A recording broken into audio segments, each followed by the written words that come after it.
红顶商人胡雪岩凭借什么能在10几年时间里富可敌国？又是什么原因让他在3年之内倾家荡产、郁郁而终？敬请关注红顶商人胡雪岩的成败之谜。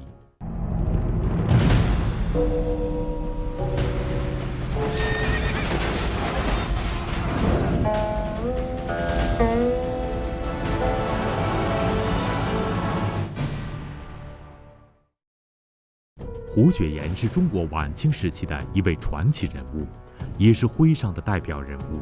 他出身贫寒，却在短短10几年的时间内迅速发迹，成为富可敌国的巨商富户。他以钱庄起步，又利用与湘军的关系，在全国各省设立几10处银号，并经营中药私茶业务，操纵江浙商业，是当时的中国首富。他替清政府向外国银行贷款，筹集到了号称天文数字的天价军饷，获得慈禧金寿的红顶带与黄马褂，从而成为清朝最为著名的红顶商人。然而，富可敌国的胡雪岩却在短短的3年时间内倾家荡产，最终在62岁郁郁而终。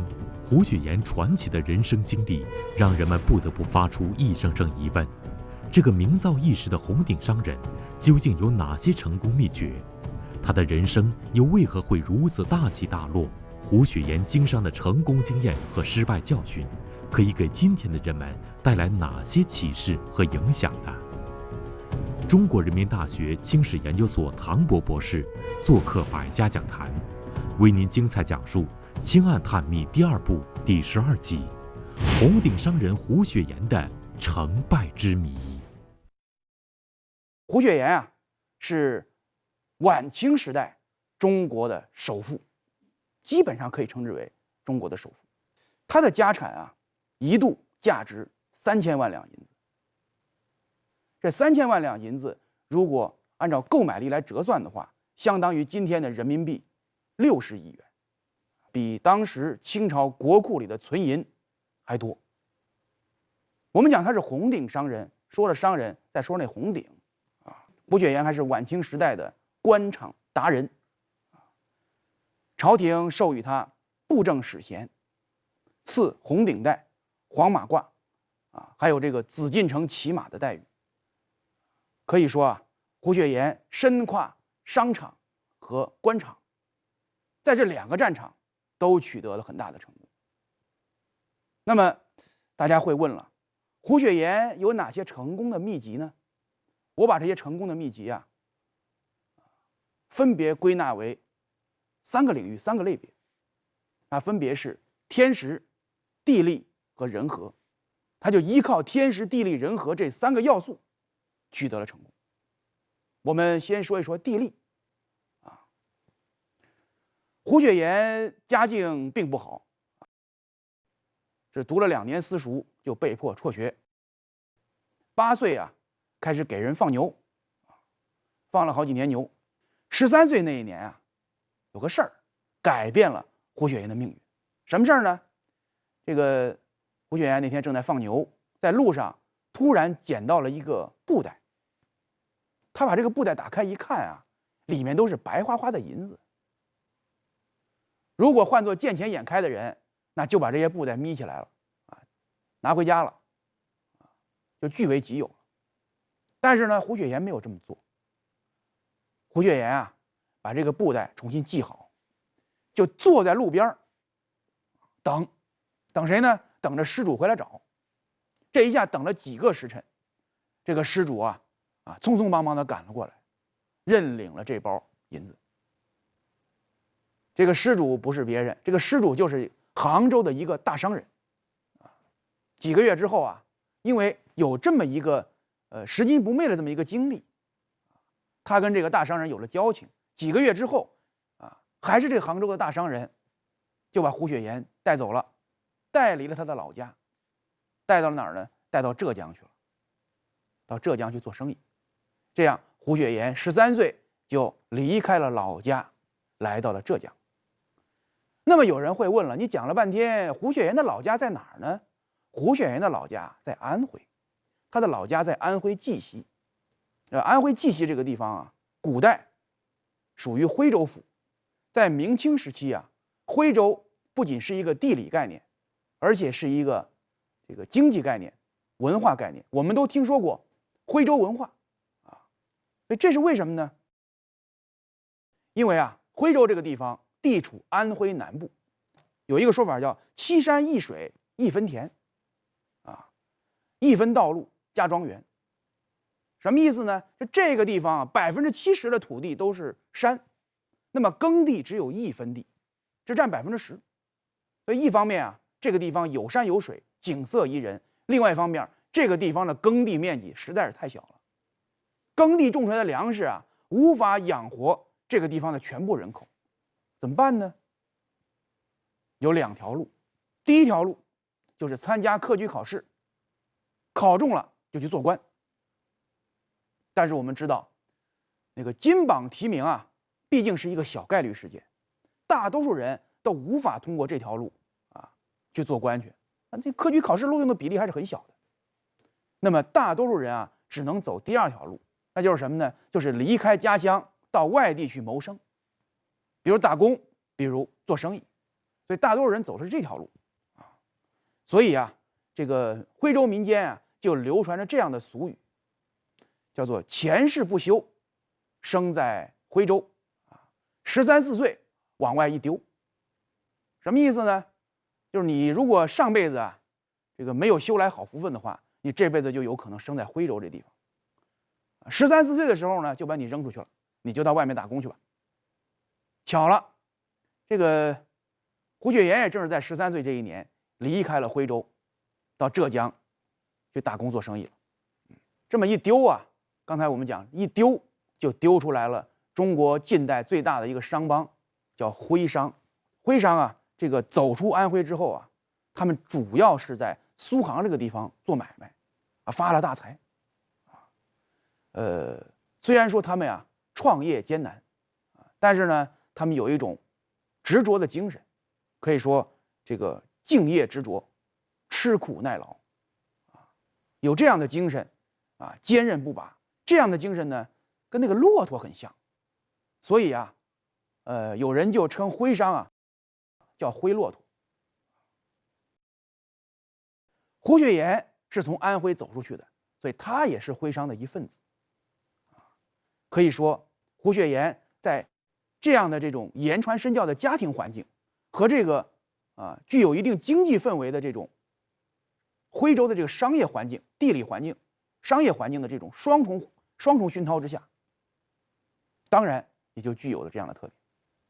因此啊，这也成为他取得成功的重要的因素。俗话说，机会总是留给有准备的人。除了自己的客观条件、努力奋斗之外，必要的机遇是很重要的一个条件。而胡雪岩在他的人生之路中，就抓住了2次至关重要的机遇，从而实现了跨越式的发展。那么这2次机遇究竟从何而来？他飞黄腾达的第一桶金究竟是如何得到的？他又是凭借什么为晚清重臣左宗棠筹集到了号称天文数字的天价军饷？地利我们说完了，我们再说一说天时。所谓天时啊，其实就是机遇，就是机会。所以胡雪岩啊，就把握住了他人生当中的2次重要机遇，改变了他的命运。这2次机遇啊，实际上是遇到了2个贵人。我们先说第1次机遇，这个机遇是王有龄提供的。这个王有龄是个福建人，最后做到了浙江巡抚，成为一个省的最高长官。这个胡雪岩的第4代孙，著名的画家叫胡亚光先生啊，在一篇回忆的文章中这样记述，他说呀，说胡雪岩这个早年也不读书啊，就去做生意，给人当学徒。后来呢，在一个叫富康钱庄的这么一个钱庄里头啊，在富康钱庄里面给人当学徒工啊。由于工作很努力，表现得也很聪明，所以钱庄老板非常喜欢他，重用他。钱庄老板姓于啊，这样说四主于姓，无子，家公勤敏，有胆略，颇器重之。及革时，招公至榻前，即全嗣赠之。这个钱庄的老板姓于，膝下没有儿子。由于很重用这个胡雪岩，把胡雪岩当做自己的儿子一样看待。那么，当这个钱庄老板于老板即将去世的时候，临死之前啊，就把钱庄交给了胡雪岩，让胡雪岩来打理。这个钱庄就是富康钱庄，所以胡雪岩继承了这笔家产，这是他飞黄腾达的第一桶金。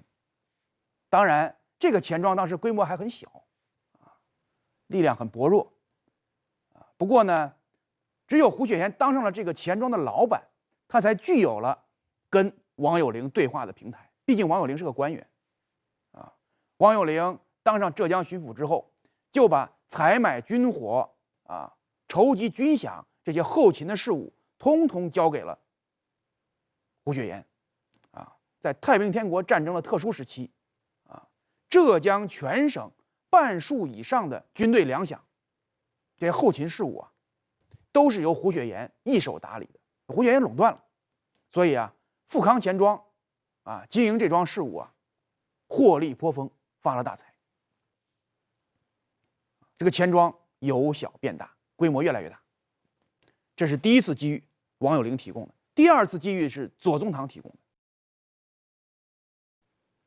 咸丰11年，公元1861年，太平天国的军队攻占了杭州，王有龄战败自杀。紧接着，朝廷就派了一位新的浙江巡抚，他的名字就叫左宗棠。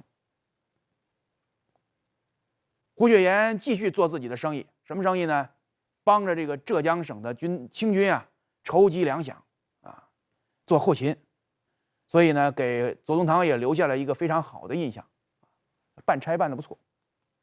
几年之后，新疆发生了叛乱，朝廷呢决定派左宗棠率军西征。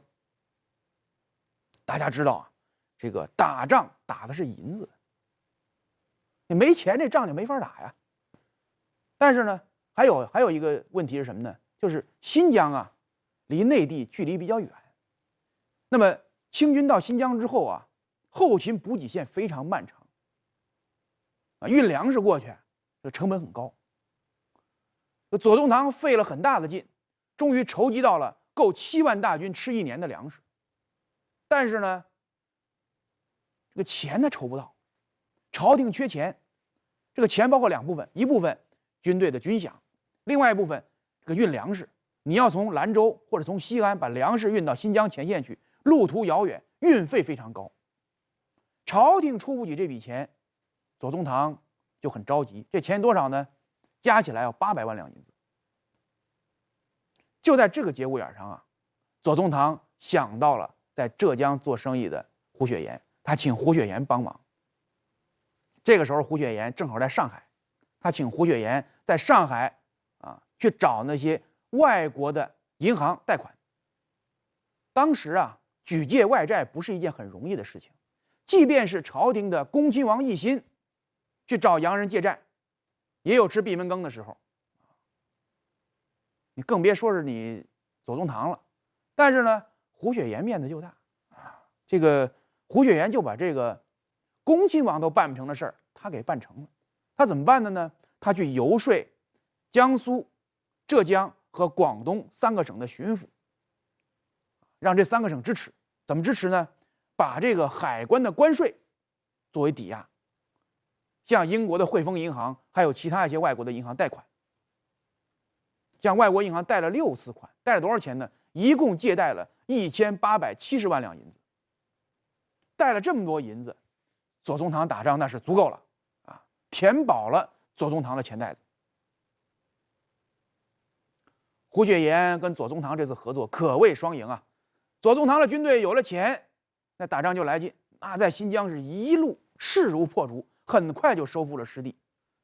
而这个胡雪岩呢，被左宗棠推荐，得到了朝廷赏赐的2品顶戴和黄马褂。同时呢，他还积极投身洋务运动，这个帮着左宗棠办企业，开工厂，这个采购机器、军火，还延揽一些外国人才。当然，胡雪岩也没白忙活，他跟左宗棠合作啊，不仅获得了高额的佣金，而且还跟着左宗棠在官场的足迹啊，把自己的生意从上海、浙江扩展到了福建、陕西、甘肃等地。生意的类别呢，也从单一的这个钱庄买卖扩大到了其他很多领域，包括生丝出口，还有中药材的制作。生意越做越大，这是天时。经过多年的奋斗，胡雪岩终于从一个穷困的放牛娃变成了一位富可敌国的红顶商人。功成名就的胡雪岩想着为子孙留点东西，于是便在杭州城耗费巨资修建了一所大宅院。然而，这座占地在10亩以上的长方形大宅院，偏偏在西北角上缺了一小块。这对于讲究建筑要方方正正的中国人来说，简直是一个大大的败笔。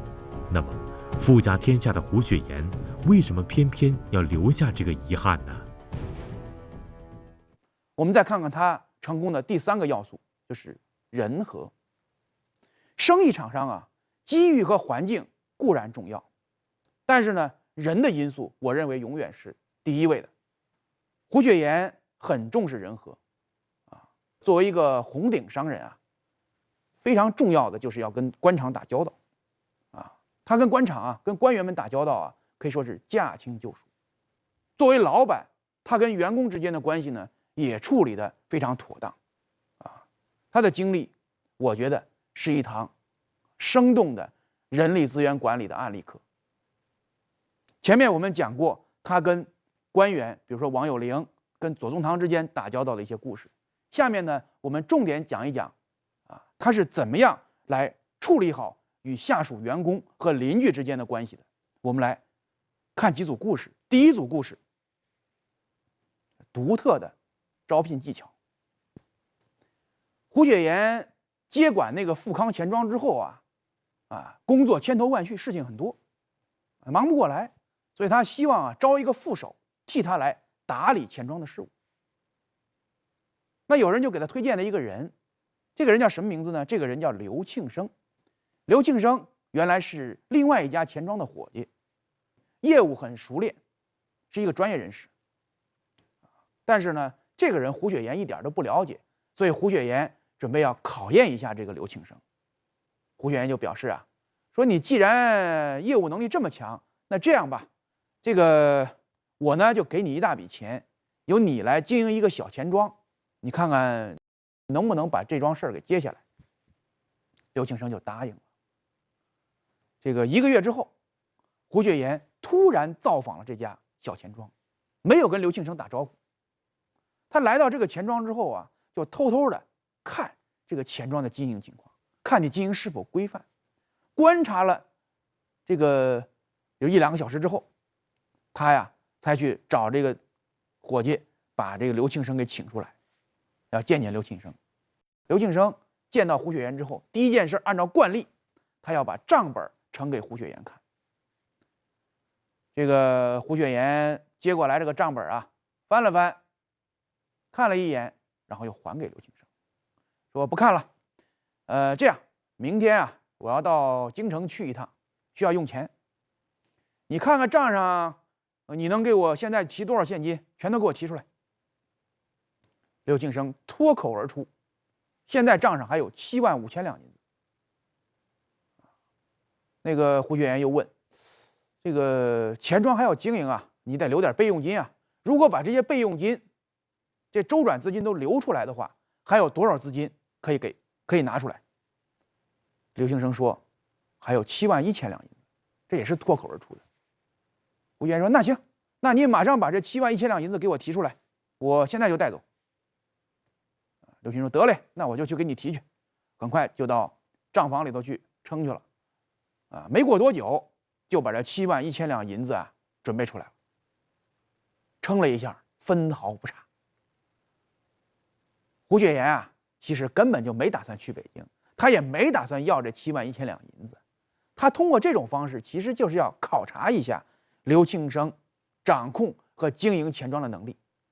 考试的结果表明，刘庆生具备这个能力钱庄的收支也搞得很准确，非常好。这样不仅打消了胡雪岩的顾虑，而且呀，这个刘庆生自己通过自己的表现，也为自个儿赢得了钱庄二把手、钱庄副手的这样一个聘书。后来啊，刘庆生把富康钱庄经营的井井有条，可以说也解除了胡雪岩的后顾之忧，成为胡雪岩生意场上的重要助手。这是第一个故事。我们再讲第二组故事，叫德看主流财重一计。胡雪岩啊，曾经创办了一个中药铺子，叫胡庆余堂。胡庆余堂啊，在南方跟这个北方的同仁堂齐名，一南一北，成为晚清中国最著名的两家中药铺。邹文昌是这个胡庆余堂的老员工了，担任叫阿二，这个阿二就相当于副主管他一直觉得自己这个资格比较老，一直惦记着当那个老一想当阿大，也就是主管。可是呢，很不巧，胡雪岩经人推荐聘了一个专业人士这个人士呢叫余修初，他在别的中药铺工作过，给挖过来了，由这个人来担任阿大，来经营这个药铺。这样余修初来了以后，就等于堵了那个邹文昌上升的空间。那邹文昌就很不高兴，很嫉妒就一心想把这个余修初给挤走。有一天这个邹文昌就是这个副主管就来找这个主管找余修初报告说有一个事儿跟您说一下，说这个我们这个胡庆余堂有一款非常有名的药叫虎骨追风膏，这款药快要断货了。原因是什么呢？这虎骨买不到，非常难买。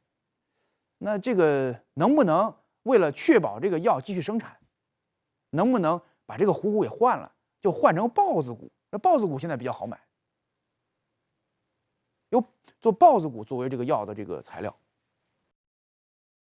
这个余修初，也就是这个主管想了半天，说你要是把它换成豹子骨呢，这就有点掺杂实假如果不换呢，还用虎骨，这虎骨买不到这就会影响这个药品的生产。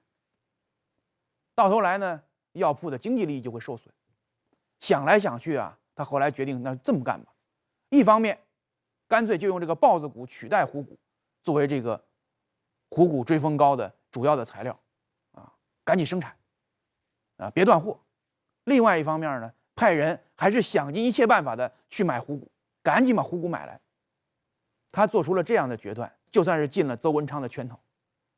这个邹文昌拿到了证据之后，马上就去找胡雪岩打了小报告，说这个这个主管，也就是这个余修初在这个药品里掺假，放了豹子骨。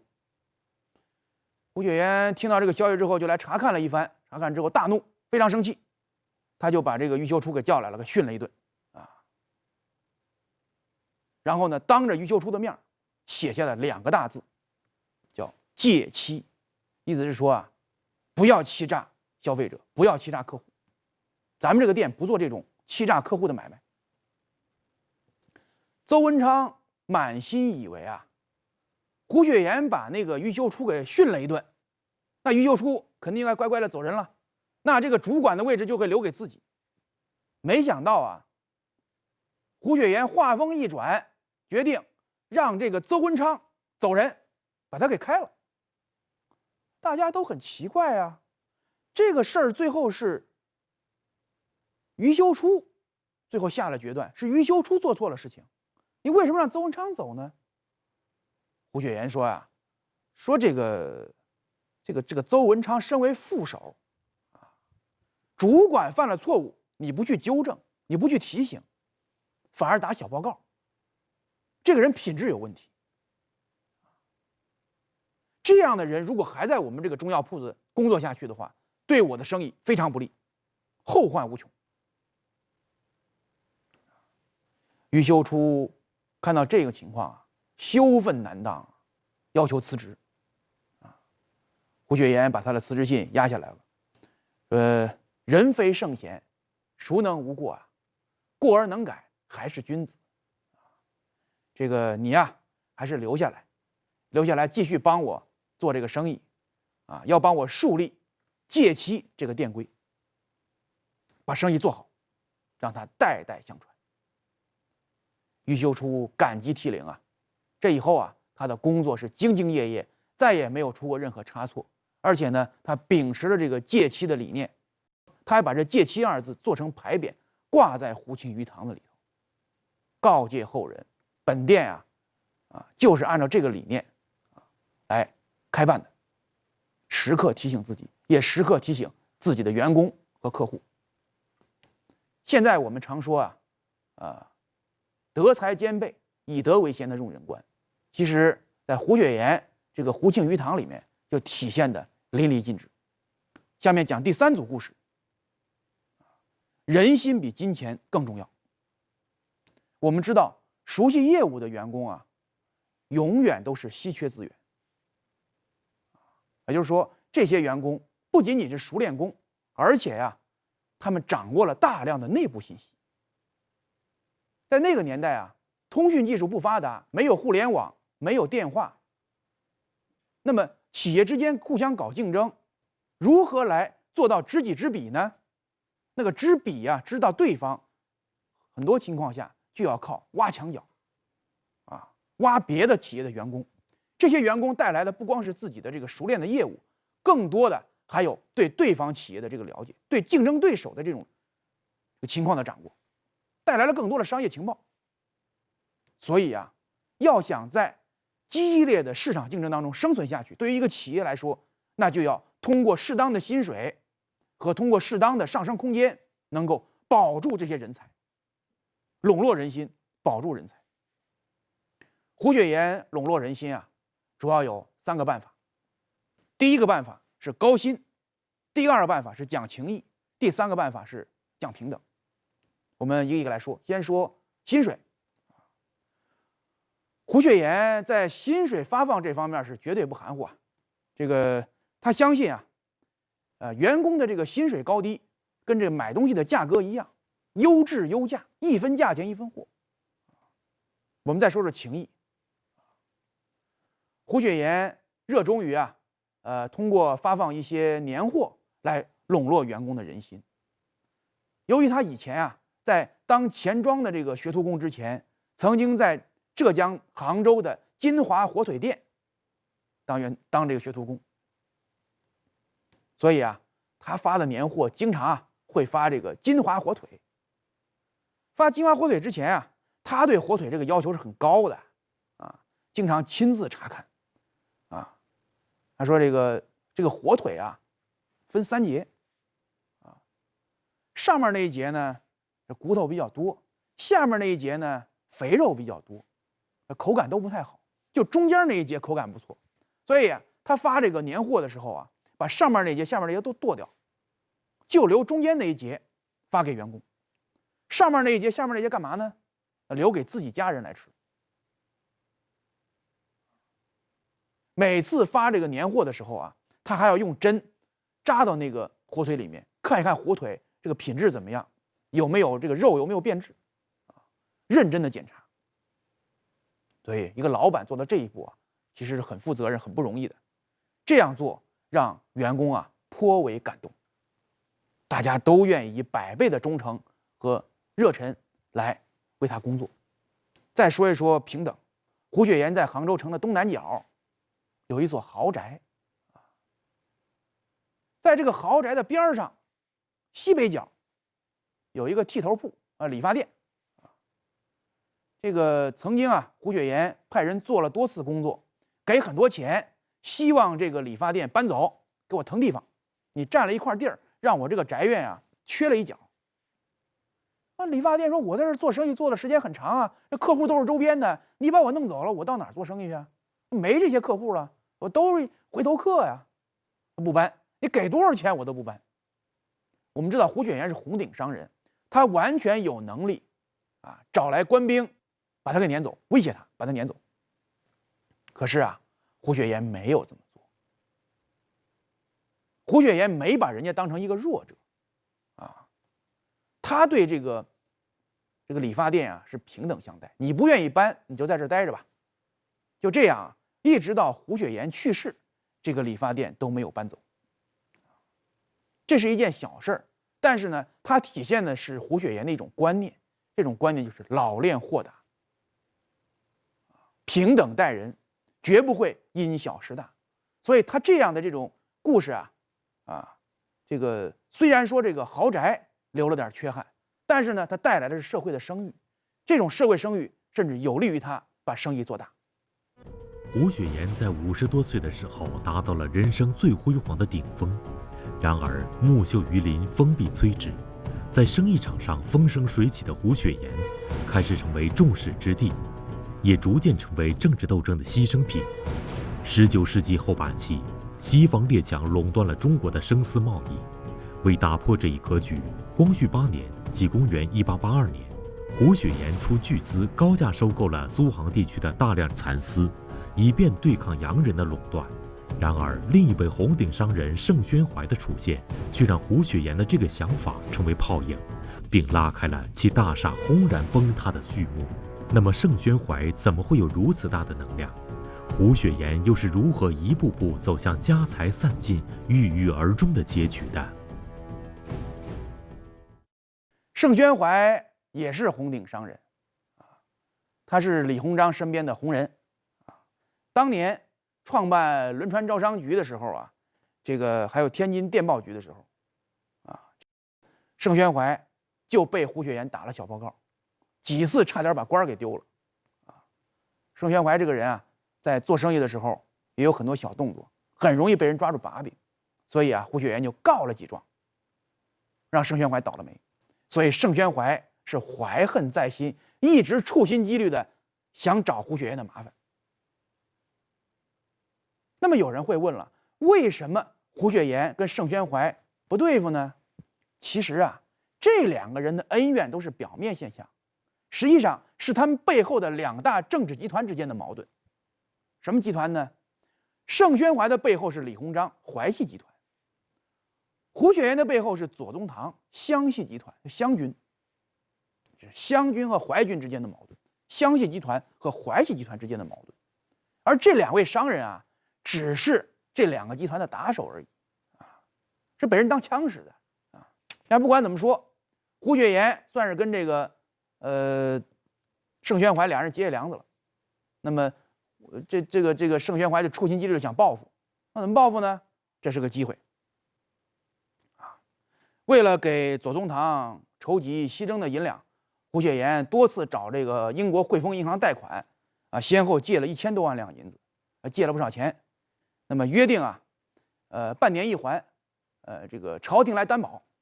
虽然这些钱是以朝廷的名义借钱，但是呢，借款合同上签字的人是胡雪岩，所以英国汇丰银行一到期就找这个胡雪岩来还钱。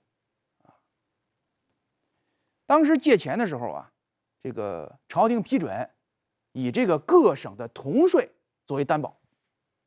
那么每次把这个铜税收齐以后都要通过苏松太道，就是上海的这个道员谁呢？邵友莲，把这个钱打到胡雪岩的账上，由胡雪岩来还钱。那么这个情况就被盛宣怀给掌握了。盛宣怀有一次就跟这个邵友莲说，李中堂有令，李中堂就是李鸿章，说这一次这个铜税你先别着急给他打，拖20天，20天以后你再打给胡雪岩。邵友莲也是李鸿章的人邵友莲一听，反正又不是不给他，拖几天就拖几天呗，没关系，那就拖吧，就答应了盛宣怀的这个要求。光绪9年，这个苏杭的新的生丝来到了上海，盛宣怀是抢先出手联合外商把这些生丝全都给买走了。买走以后呢，就向市场上抛售，低价抛售。这下就把这个生丝的市场价格给拉下来了。胡雪岩1年前囤了那么多生丝，这生丝都是旧的，那就更卖不上价了。这时候他不仅占用了大量的资金，而且卖不上价，这时候他就很危险。他手里现在囤的全是生丝，没有多少现金。这个时候是胡雪岩最脆弱的时候。就在这个时候怕什么来什么就在这一年，中法战争爆发，法国舰队开到了上海，扬言要炮轰上海，上海的市面顿时大乱这个盛宣怀马上就托人到胡雪岩的这个富康钱庄去取钱，大量的挤兑有他带头其他人是纷纷响应，都跑到那个富康钱庄里取钱去了。结果很快就把这个钱庄的存款取空了，没钱了。富康钱庄面临着破产的危险，汇丰银行又急着在催款，欠了那么多钱，这个债主登门，胡雪岩就只好求助于邵友莲，你那个铜税赶紧给我拨过来，让我赶紧还汇丰银行的这一笔欠款，这是朝廷的欠款。邵友莲说：“哎呀，办事的人不在那么你再等2天，等2天。”邵友莲就在那阳奉阴违拖这个胡雪岩呢又没办法，又去给左宗棠拍电报，希望左宗棠帮忙。结果呢，他忘记了，这个时候的天津电报局是国内最大的电报局是在盛宣怀的掌控之下。盛宣怀收到这份电报之后，并没有把它转给左宗棠，而是把这份电报压下来了。电报左宗棠没看到这份电报这一下胡雪岩真的遇到大麻烦。钱庄来挤兑，很快钱庄的钱就被取光了。那么还有更多的人来取钱，这怎么办呢？这个汇丰银行还要求还贷款，这都是债主上门这没办法这个胡雪岩无奈之下，只好便宜很低的价格贱价卖掉了他囤积的那些生丝，损失了800万两银子的本金。然后呢，他还把自己这些年置办的那些房产、土地都抵押出去了，换成了银两。当然，由于整个上海滩都陷入了金融恐慌，这个房价、地价大跌，他这些房产、地产在这个时候根本卖不上价事到如今胡雪岩是仰天长叹他才明白这个背后捣鬼的人不是别人，就是盛宣怀。而这个时候，左宗棠虽然得到了消息，回到了上海，帮他来处理善后，但是呢，已经回天乏术。盛宣怀则被李鸿章调到了天津，暂避风头，只剩下胡雪岩长叹一声，跌坐在太师椅上，无话可说呀。2年以后，也就是光绪11年，公元1885年，胡雪岩总算是把那些欠债全都还清了，他也成了一穷光蛋，经济上一败涂地，没有了东山再起的可能。就在这一年他在悲愤中死去了，享年63岁。他的靠山左宗棠也在这一年去世了。在半殖民地半封建社会，中国的民族资本可以说遭受了国内国际的双重挤压，资本的原始积累困难重重许多商人仍然依靠着官商勾结或者是囤货套利这种传统的经营模式来生存。